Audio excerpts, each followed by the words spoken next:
Welcome back. ഇന്ന് നമുക്ക് ഞണ്ട് റോസ്റ്റ് ഉണ്ടാക്കിയല്ലോ.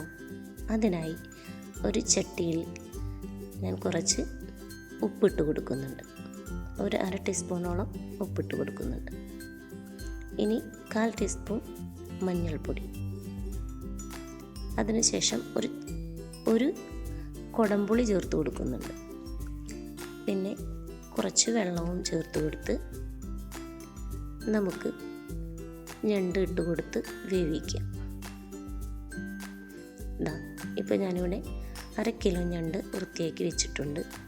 ആ ഞണ്ട് ഇതിലേക്ക് ചേർത്ത് കൊടുത്തിട്ടുണ്ട്. മറ്റൊരു ചട്ടി അടുപ്പത്ത് വെച്ച് നമുക്കതിലേക്ക് ഒരു 2 ടേബിൾ സ്പൂൺ വെളിച്ചെണ്ണയും കൂടി ഒഴിച്ചു കൊടുക്കാം. വെളിച്ചെണ്ണയൊക്കെ ഒന്ന് ചൂടായി വന്നതിന് ശേഷം ഒരു 4 മീഡിയം സബോള ഞാനിവിടെ കനം കുറഞ്ഞരിഞ്ഞ് വെച്ചത് ചേർത്ത് കൊടുക്കുന്നുണ്ട്. അവ നന്നായി ഗോൾഡൻ ബ്രൗൺ ആയി കഴിയുമ്പോൾ നമുക്കിതിലേക്ക് ഒരു ചെറിയ കഷ്ണം ഇഞ്ചിയും 5-10 വെളുത്തുള്ളിയും 2 പച്ചമുളകും കുറച്ച് കറിവേപ്പിലയും കൂടി ചേർത്ത് കൊടുക്കാം. ഇനി അവ നന്നായി ഒന്ന് വഴണ്ട് വരട്ടെ.